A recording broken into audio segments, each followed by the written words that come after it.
नई श्रम सहायता पर और अधिक जानकारी के लिए स्टूडियो में हमारे साथ मौजूद है हमारे सहयोगी विकास सोनी। विकास जी, आपका स्टूडियो में बहुत बहुत स्वागत है। इस नई श्रम संहिता में श्रमिक वर्ग के लिए क्या खास है, श्रम संहिता क्या है, हमारे दर्शकों को इसके बारे में बताइए।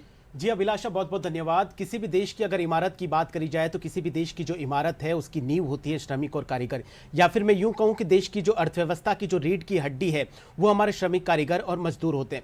लंबे समय से लगातार मांग चल रही थी कि श्रमिकों का जो सामाजिक स्तर है, आर्थिक स्तर है, उसको सुदृढ़ किया जाए।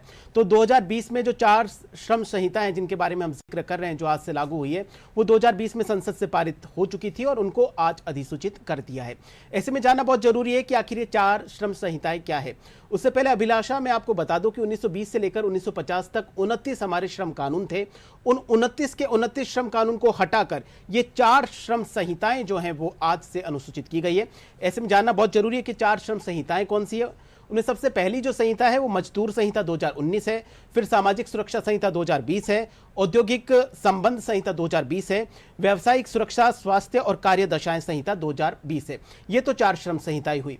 अब इनकी अगर चारों श्रम संहिताओं का जो मूल रूप की बात करी जाए तो इसमें 7 बिंदु हैं, उनके ऊपर मैं जल्दी से आपको बता देता हूं। चारों संहिताओं का एक तरीके से निचोड़ क्या है, वो ये सबसे पहला है कि सभी श्रमिकों के लिए न्यूनतम और समय पर वेतन की व्यवस्था होनी चाहिए, और श्रमिकों को नियुक्ति पत्र अनिवार्य होना चाहिए, और महिला श्रमिकों के लिए विशेष व्यवस्थाएं की गई है। सभी महिला श्रमिकों को समान अवसर और समान वेतन मिलना चाहिए। इन पूरी जो श्रम संहिता लागू की गई है, ये 40 करोड़ श्रमिकों के लिए सामाजिक सुरक्षा को निश्चित करने की गारंटी देगी। साथ ही निश्चित अवधि के लिए कर्मचारियों को 1 वर्ष की सेवा के बाद ग्रेच्युटी मिलेगी, जो पहले 5 वर्ष होता था। जो निजी और असंगठित क्षेत्र में जो लोग काम करते थे उनके 5 वर्ष की ग्रेच्युटी का समय पीरियड रहता था। अब उसको घटा के अगर आपने 1 साल भी किसी कंपनी में काम किया है तो आप ग्रेच्युटी पाने के हकदार रहेंगे। इसके साथ स्टूडियो में जुड़ने के लिए आपका बहुत बहुत शुक्रिया।